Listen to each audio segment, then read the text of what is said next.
Banyak orang mencintai, dia tidak sadar, malah merusak yang dicintai. Atau sebaliknya, merusak dia sendiri yang mencintai. Maka belajarlah. Ya nanti diusulkan.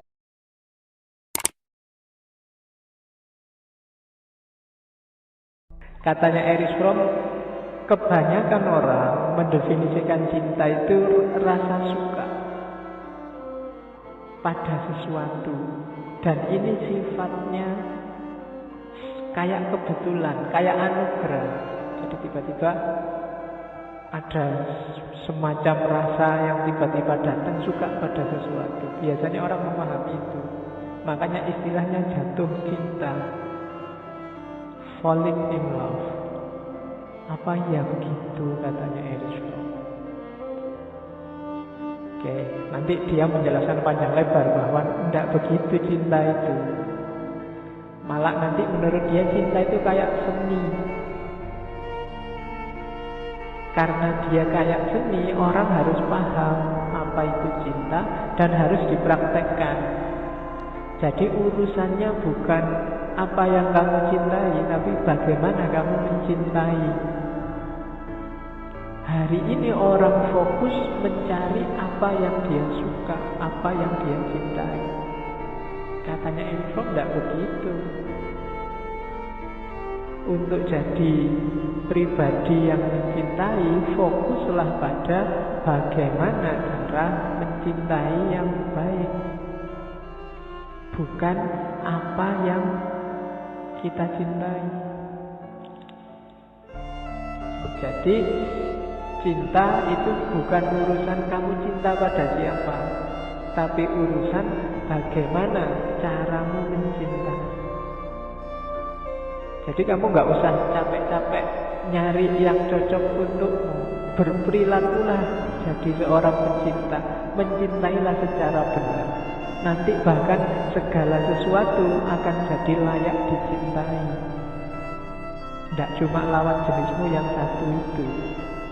Itu maunya Fromm itu. Kalau kamu fokusmu hanya pada apa yang layak kamu cintai, nanti kamu jadinya milih-milih. Suka yang ini, nggak suka yang itu. Seleraku yang ini, yang itu nggak terlalu suka. Ini egois. Jadi yang milih-milih ini kan modenya egois. Kamu mikir karena dewe. Enggak. Fokuslah pertama-tama cara mencintai yang benar. Jadi problem cinta selama ini katanya Erich Fromm, orang sering salah identifikasi. Dianggapnya mencintai itu pertama-tama harus ada yang dicintai. Enggak, bukan itu. Pertama-tama harus kamu tahu bagaimana caranya mencintai yang baik dan benar. Ya kalau bikin tulisan itu kamu harus ngerti EYD-nya sebelum kamu nulis. Yang mau bikin tesis, sebelum pertama-tama kamu nyari objek tesismu apa, ya kamu harus ngerti cara nulis yang baik. Dapat objek sebagus apapun, kalau caramu nulis tidak bagus, ya hasilnya rusak. Mencintai juga begitu. Oke, jadi itu yang diingatkan pertama oleh Erich Fromm. Jadi cinta itu bukan sekedar perasaan suka, beruntunglah kita yang dikasih anugerah cinta. Dia kayak seni, harus dipelajari. Seni itu kan begitu. Yo ada sih unsur bakatnya, tapi kan harus belajar. Kamu suka nyanyi, yo asal nyanyi aja bisa. Tapi kalau ingin nyanyi yang bagus, belajarlah nyanyi. Mencintai juga begitu. Harus belajar juga cara mencintai yang baik. Banyak orang mencintai, dia tidak sadar, malah merusak yang dicintai. Atau sebaliknya, merusak dia sendiri yang mencintai. Maka belajarlah. Ya, nanti diusulkan di kampus ada mata kuliah khusus 2 SKS tentang cinta. Loh ya tidak apa-apa. Hampir semua filosof ilmuwan bilang bahwa relasi paling agung antar manusia itu cinta. Dan itu diidentifikasi jauh bahkan sejak lahirnya filsafat. Beberapa filosof awal kan sudah ngomong itu. Dunia ini berputar kayak minggu lalu Plato, itu karena adanya cinta. Kalau enggak mandek. Oke, catatan pertama itu. Makanya dia punya sebuah quote yang bagus. Love is an activity, not a passive affect. Jadi cinta itu aktif, tidak pasif. Jangan diam saja. Ya kalau kamu diam saja ya nggak dapat. Nggak usah nunggu takdir. Atau kalau sudah dapat juga jangan diam saja. Harus tahu kalau sudah nembak terus diterima mau ngapain. Ya, begitu keliru bisa blunder. Maka cinta itu katanya Erich Fromm bukan standing, bukan falling fall, tapi standing in.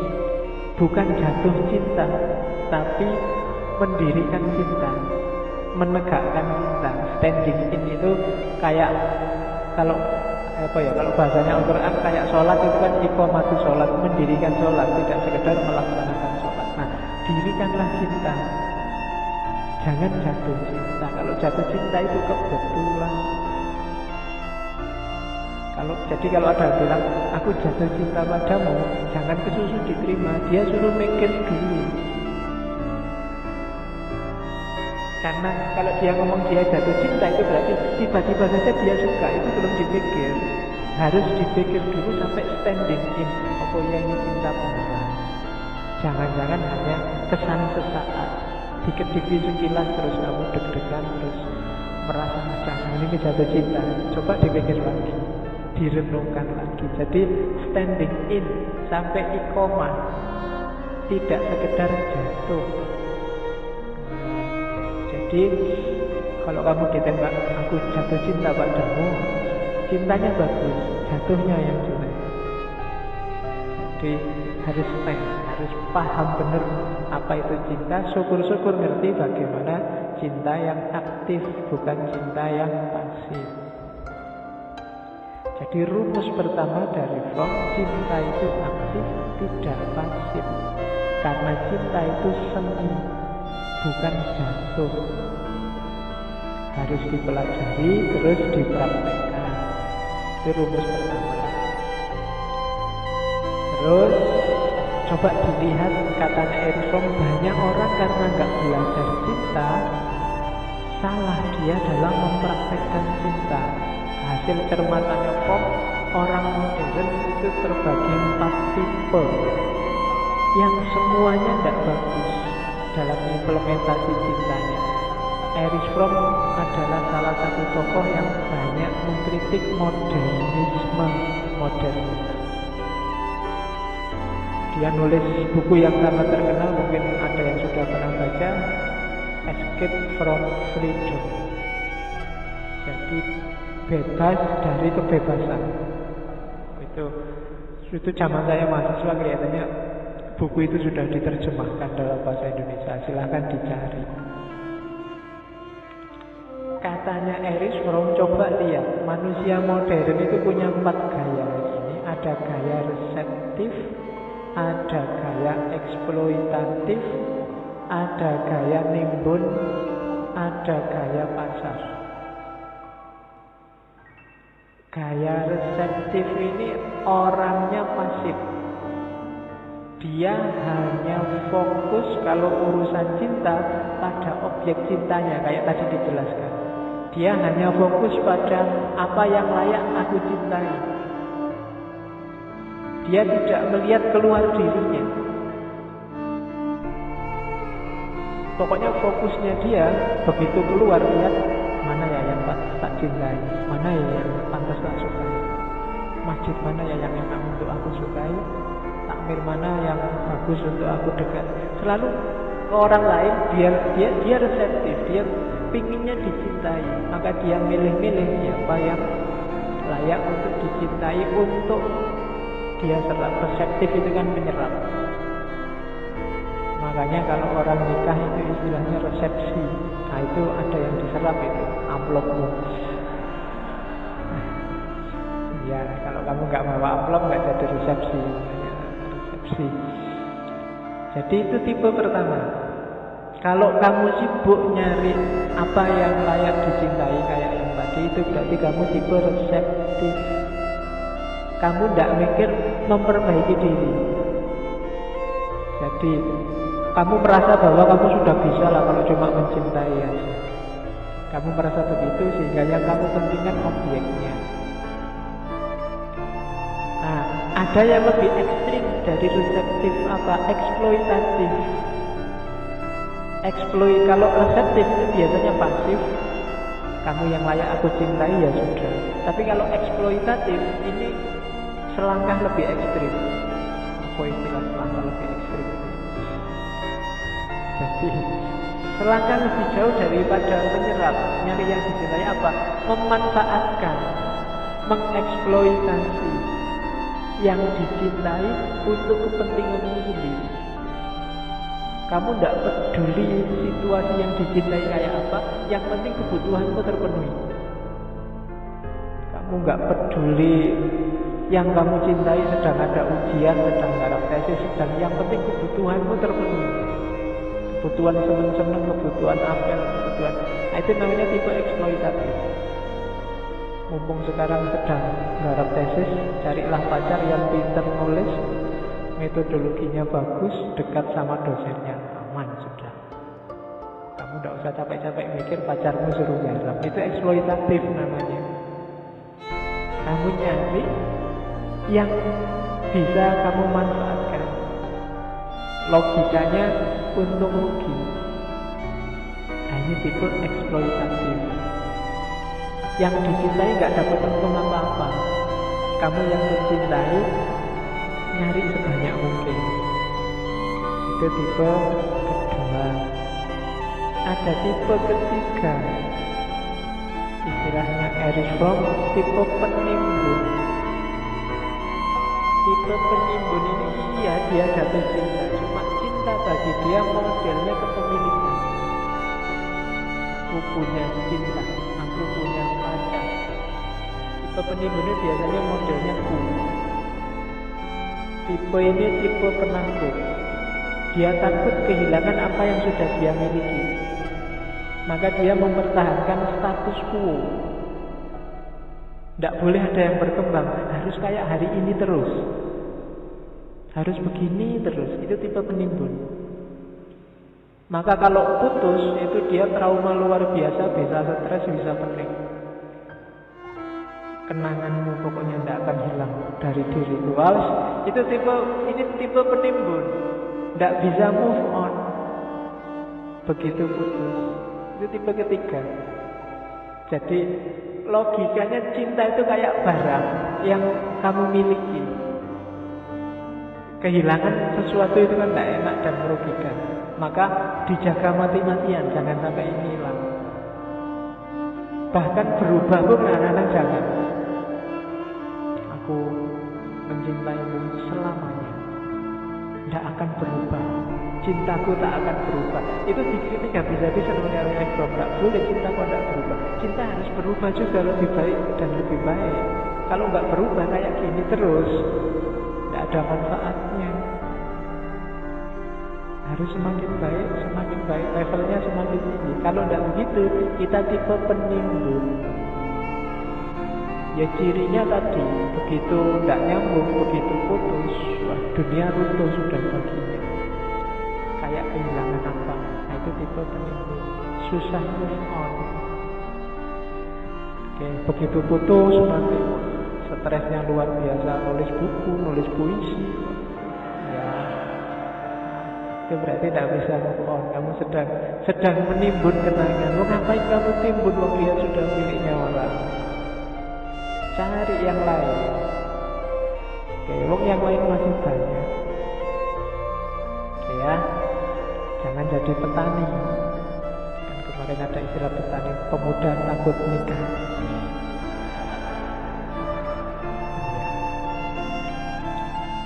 Oke, jadi jangan orientasi menimbun. Yang terakhir paling banyak itu orientasi pasar. Cinta diperlakukan kayak dagang. Dia mencari sesuai keinginannya dengan cara apa? Menjual dirinya. Gimana caranya aku laku di pasar? Mengorbankan identitas kediriannya. Ini tipe pasar. Oh, hari ini trennya apa ya? Yang dicari cewek-cewek hari ini apa? Yang dicari cowok-cowok hari ini apa? Aku harus kayak gitu. Biar apa? Biar dapat yang bagus, yang berkualitas hari ini. Ya karena pasar, ya modelnya kayak dagang. Modalku sekian, dapatnya yang harusnya sekian. Sudah capek-capek ke salon, capek-capek dandan, masa dapatnya cuma kayak gitu? Enggak, harus yang imbang lah. Nah, ini tipe pasar. Masa aku sudah S2 gini dapat pacar SMA? Enggak lah. Nah, ini ya itu tipe pasar. Kamu kayak dagang. Ya kalau level-level aku ini ya dapatnya yang kelas-kelas apalah gitu. Nah, itu tipe dagang, orientasinya pasar. Padahal mungkin kamu suka loh sama yang SMA itu, tapi enggak level, nanti diketawain orang lagi. Jadi dagang. Ya kayak kamu pacaran 3 tahun sudah dapat apa? Dapat apa? Nah, itu tipenya berarti tipe dagang. Kan sering kan ditanya gitu, masa cuma gantangan aja nggak dapat jawab? Itu namanya dagang. Kamu keluar berapa, dapat berapa? Masa aku terus yang nelpon kok sekali-sekali kamu? Itu juga dagang.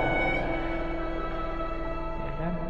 Masa aku terus yang mention kok kamu sekali-sekali mention aku? Itu juga tipe dagang. Masa aku terus yang bayari traktiran kok sekali-sekali kamu? Yang tidak punya duit ya gimana lagi? Ya, jadi ini orientasi pasar. Kalau masih hitung-hitungan di level apapun berarti belum cinta, masih dagang, masih negosiasi, masih kamu menjual dirimu untuk dapat yang lebih bagus, lebih baik. Orang dagang itu kan nyari yang lebih menguntungkan, nyari yang lebih prospek, nyari yang lebih bagus dari modal yang kamu keluarkan. Ini juga belum cinta. Cuma manusia modern banyak yang kayak gini. Jadi ada tipe reseptif, ada tipe eksploitatif, ada tipe penimbun, ada tipe pasar. Nah, dirimu tipe yang mana silahkan dilihat. Kalau kamu merasa ada di salah satu dari 4 itu, ayo belajar lagi seni mencintai yang benar. Nah, itu dari situ nanti Aristoteles tulis The Art of Loving. Awas keliru. Begitu kamu salah orientasi, salah gaya mencintai, cinta yang semula luar biasa tadi, yang sangat mulia dan agung tadi, akan berbalik 180 derajat jadi sumber kesusahan, jadi sumber kesumpekan. Kalau kamu punya pacar kok di sini sumpel terus, gegeran terus, pasti ada yang salah di antara kalian. Coba dicek lagi. Tiap hari kalau jauh, I miss you, begitu ketemu kok gegeran, itu ada yang salah. Tapi ada hitung-hitungan atau ada resepsi di situ, ada eksploitasi, ada timbun-timbun di situ. Cinta harusnya memberdayakan, bikin orang senang, karena dia ada di level tertinggi karakter akhlak manusia. Itu orientasi ini. Jadi penyakitnya manusia modern. Maka sekarang saatnya belajar tentang cinta. Yang pertama, ingatlah, katanya Aircom mengingatkan yang tadi, cinta itu watak. Jadi cinta itu pertama-tama urusan karakter.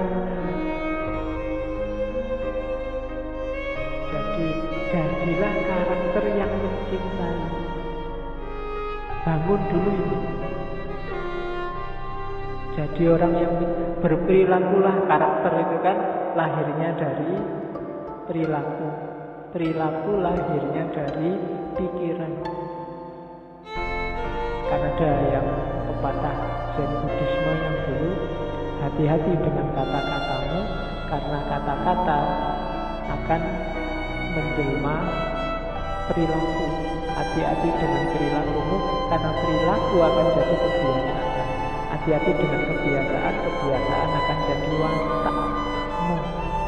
Hati-hati dengan watakmu, karena watakmu menentukan takdirmu. Jadi kamu membangun dirimu seperti apa, takdirmu nanti kayak apa, tergantung karaktermu. Kalau kamu pemurung, biasanya takdirmu ya takdir yang murung-murung. Kalau kamu ngamukan, biasanya takdir akan membawamu dalam situasi yang mudah ngamukan. Kalau kamu, makanya kadang-kadang orang ketika tidak kenal bela diri misalnya, tidak pernah ketemu situasi yang mengharuskan bela diri. Nah, begitu kamu ngerti bela diri dikit-dikit, kadang-kadang ketemu situasi yang mengharuskanmu bela diri. Ini kalau dalam Zen Buddhisme ya karena kamu membangun sendiri karakter itu, maka lingkungan sekelilingmu, alam sekelilingmu beradaptasi dengan itu. Dulu ketika kamu nggak kenal filsafat, mungkin filsafat nggak nyantol sama sekali dan dalam hidupmu nggak nyenggol sama sekali filsafat. Tapi begitu ngerti dikit-dikit, kok rasanya sekelilingmu penuh dengan filsafat. Nah, itu kenapa? Ya karena kamu pelan-pelan membangun habit. Dari habit lahir karakter, dan dari karakter ya lahir destinasi, lahir takdir. Oke, maka katanya Erich Fromm, pertama-tama dalam kita bangun watakmu, karaktermu sebagai seorang pecinta. Dirimu harus jadi sosok yang penuh cinta dulu, sebelum nyari objek yang dicintai. Jadi kalau dirimu itu jadi sosok pecinta, nanti segala hal akan dapat kamu cintai. Analoginya Erich Fromm kayak pelukis. Pelukis itu jangan sibuk nyari objek bagus untuk dilukis, tapi pertama-tama latihanlah melukis yang bagus. Kalau kamu sudah berlatih melukis yang bagus, objek jelek pun akan jadi bagus dalam lukisan. Cinta juga begitu. Kalau kamu jadi seorang pecinta, objek apapun bisa kamu cintai. Jangankan yang indah-indah, yang gak indah pun bisa kamu cintai. Karena jiwamu sekarang jiwa pecinta. Yang gak indah itu gak cuma urusan lawan jenis. Kemiskinan itu kan sangat tidak indah secara estetik. Tapi kan kamu disuruh mencintai orang miskin, kamu disuruh mencintai anak yatim, kamu disuruh mencintai orang-orang malang, orang itu kan kalau dilihat tidak indah sama sekali kemiskinan itu. Orang sakit juga tidak indah, tapi kamu disuruh mencintai mereka.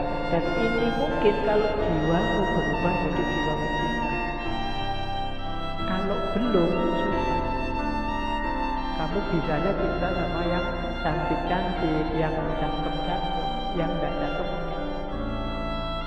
Jadi jangan sibuk nyari objek yang dilukis, tapi sibuklah latihan melukis yang bagus.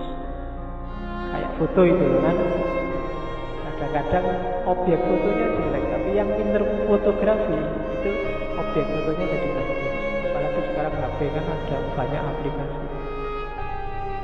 Wajahmu jelek, kamu cari sudutnya yang bagus terus jadinya bagus, jadi cantik. Makanya sekarang kalau tiba-tiba fotomu jadi bagus kan di komen itu kan biasanya, wah cantik sekali, pakai aplikasi apa. Jadi ya itu caranya melecehkan kan begitu. Wah kamu kok ganteng sekali kelihatannya sekarang, aplikasinya apa. Oke, jadi bentuklah watakmu sebagai pecinta. Dan katanya Info, kalau kamu sudah jadi pecinta, tidak mungkin kamu hanya cinta satu objek, cinta pada satu orang saja, benci yang lain. Karena ketika seseorang sudah menjelma jadi pecinta, tidak ada kebencian di sana. Kalau masih ada sisa kebencian, ya berarti kita belum masuk ke makom cinta. Meskipun ya pasti beda cara mencintai lawan jenis sama teman sesama jenis. Cara mencintai tetanggamu dengan cara mencintai dosenmu, gurumu. Ya caranya memang beda-beda, tapi semuanya ada di makom cinta. Kalau kamu bisanya hanya mencintai satu orang dan tidak peduli sama yang lain, kalau bahasanya Erich Fromm, itu bukan cinta. Itu egoisme yang diperluas. Istilahnya rada unik ya. Jadi itu jadi egois, cuma diperluas ke satu orang yang kamu cintai. Enggak, aku sukanya cuma sama kamu, yang lain enggak penting semua. Nah, itu masih egois. Pokoknya dunia ini semua enggak ada artinya, hanya kamu satu-satunya. Itu egois. Kalau pacarmu bilang begitu, suruh belajar lagi tentang cinta. Dia belum mencintai yang benar. Jadi cinta yang benar itu ya aku mencintai kamu sebagaimana yang lain juga mencintai. Tapi jangan dipakai dalil untuk selingkuh ya. Karena aku cinta sama semuanya. Oke, jadi rumus pertama, karena tadi problem seperti yang di atas, rumus pertama adalah jadilah, bangunlah watakmu dengan karakter pecinta. Nah, baru kemudian masuk ontologinya. Katanya Erich Fromm, kenapa sih cinta itu penting? Perhatikanlah, kalau kamu jeli, coba merenunglah. Orang butuh yang lain untuk dicintai karena manusia ini punya problem eksistensial. Jadi problem keberadaan kita di dunia. Banyak problemnya. Erich Fromm di Art of Loving itu banyak menyebut, antara lain coba ya, kita itu lahir tanpa menghendaki dan nanti mati padahal kita tidak ingin, tidak menghendaki. Itu kan problem eksistensial. Kita tidak ingin ada, tiba-tiba ada, dilahirkan oleh Tuhan. Setelah enak-enak di dunia kok ya dimatikan, kita tidak ingin mati. Ini kan problem eksistensial. Diawali dari tidak ngerti, kemudian terakhirnya dipaksa dihilangkan. Ini problem eksistensial. Kemudian dalam hidup ini ternyata karakternya adalah kita terpisah dan tidak berdaya. Menghadapi alam semesta kita sering tidak berdaya. Kehujanan dikit sakit, pilek, kan itu kita tidak berdaya.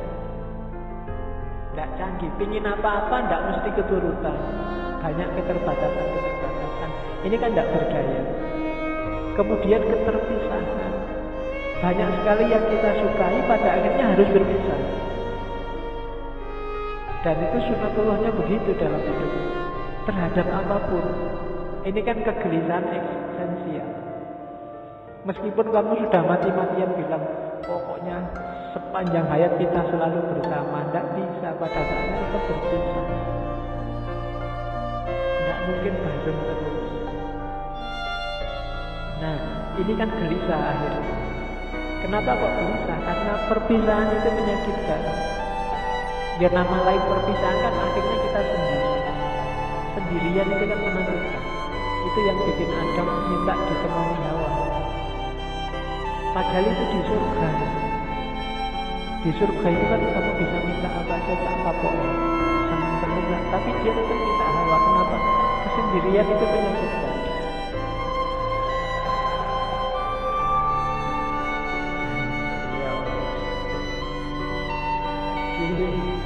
Ya kamu ngerti sih, makanya kamu bisa tahu. Jadi problem. Nah, manusia biasanya mengatasi problem ini pakai dua cara.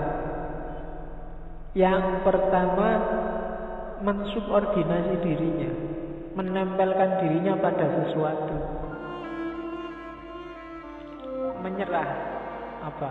Kalau bahasanya di situ memposisikan dirinya jadi budak dalam tanda petik untuk dapat rasa nyaman, untuk dapat rasa aman. Mungkin pada orang tua, mungkin pada pacarmu, mungkin pada negara, mungkin pada pemerintah. Jadi kamu rela dirimu rendah asal jangan ditinggal, asal jangan diputus, asal jangan dicuekin. Biasanya ada orang yang solusinya menurunkan dirinya, menurunkan harkatnya. Tindaslah aku tapi jangan ditinggal. Susah-susahkan aku, siksa aku tidak apa-apa, tapi tetaplah di sisiku. Kan banyak yang kayak aku sakit koyo duwe pacar wae. Oke. Jadi solusi pertama itu biasa. Saking takutnya kamu sendirian, saking takutnya kamu tidak punya teman, saking takutnya kamu berpisah, maka kamu jatuhkan dirimu, hargamu, nilai kemanusiaan. Kayak hari ini kan banyak yang demo, misalnya mengkritik Pancasila, tapi begitu dia kalau nggak suka Pancasila ya keluar aja dari Indonesia. Oh, itu mesti takut. Kenapa? Perpisahan itu menyakitkan. Harus mulai lagi nyari teman baru lagi, mungkin di luar negeri itu kan sumpah juga. Oh, sudah nyaman banyak teman di sini. Ini hubungannya sama problem eksistensial. Makanya kan itu skala Indonesia. Kalau skala bumi kan ada ajaran sufi. Kalau kamu tinggal di bumi tapi menyalahi perintahnya yang punya bumi, maka keluarlah dari bumi. Oh, itu kan menakutkan. Kalau Gusti Allah ngusir kita mau kemana? Kan gitu. Dan retorika ini menurut saya luar biasa. Kenapa? Karena manusia punya problem eksistensial ini. Dia takut sendirian, takut kesepian. Kalau diusir dari bumi mau kemana? Keluar bumi atau di luar bumi ada warungnya, ada angkringannya, ada ngobrolnya sama siapa? Kan support. Maka astronot di luar angkasa itu kan katanya tidak boleh terus-terusan. Dalam jangka waktu tertentu harus kembali ke bumi. Kenapa? Bisa stres dia di sana. Makanya tiap kali, jangankan itu, kamu tiap Idul Fitri kan di Indonesia ada mudik massa. Kenapa? Orang ingin nyambung lagi, khawatir kehilangan, khawatir berpisah. Maka mereka butuh kepastian eksistensial bahwa tidak, keluargaku masih ada, masih mendukungmu, kita masih bareng. Maka orang butuh mudik. Solusi pertama tadi, kamu menjatuhkan levelmu. Dan yang kedua, tidak dengan menjatuhkan level, tapi dengan cinta. Dengan itu berdiri setara, sejajar, saling membantu, saling menguatkan, saling mendukung. Karena kalau tadi yang menjatuhkan diri, padahal kalau kamu memperbudak dirimu di hadapan orang lain, sebenarnya orang lain juga sebenarnya butuh teman. Mereka juga takut sendirian, mereka juga takut ditinggal atau kesepian. Maka jangan mau memposisikan dirimu subordinat, inferior. Kita sama-sama butuh kok. Ayo kerjasama, saling membantu, saling menguatkan, saling menegaskan keberadaan kita. Itu namanya cinta. Maka jangan jatuh dalam cinta, tapi berdirilah dalam cinta. Stand in. Kalau tidak begitu, biasanya kamu menjatuhkan dirimu. Gak cuma jatuh cinta, tapi jatuh hargamu. Kamu mengabdi pada sesuatu yang kamu sukai. Kamu jadi budaknya yang kamu cintai. Entah orang, entah barang, entah sesuatu. Nah, lawannya hanya cinta. Jadi perbudakan itu, penindasan dan penjajahan itu tidak bisa dilawan dengan perbudakan, penindasan, penjajahan yang lain. Lawannya hanya cinta. Kita dijajah Belanda, 350 tahun lebih. Itu kan tidak bisa balesnya kita, ayo kita baca Belanda juga 350 tahun kan tidak bisa begitu. Kenapa? Karena obatnya imperialisme bukan itu. Kalau kamu merasa sekarang dihegemoni oleh Barat, cara melawannya bukan berbalik menghegemoni Barat. Cara melawannya apa? Berdiri sejajar dan kemudian saling kerjasama. Itu solusi yang paling memberdayakan manusia. Kalau enggak, kita akan melalui fase penghancuran demi penghancuran. Logika ini yang sering lepas dari kita, termasuk dalam dunia politik hari ini. Yang terjadi apa? Kalau hari ini dirugikan, kamu pinginnya besok kalau dapat kesempatan balik merugikan. Hari ini ditindas, besok harus aku bisa menindas balik. Balas dendam. Itu yang sering terjadi. Dan ini tidak akan ada ujungnya. Akhirnya kayak film India, ya kan? Simbae disiksa, nanti bapaknya balas dendam, nanti bapaknya yang sini balas dendam lagi, anaknya balas dendam, sampai cucunya balas dendam. Tidak ada selesainya. Solusinya kan kok tidak begitu, tapi lewat jalur cinta. Jadi cinta yang mengatasi problem eksistensial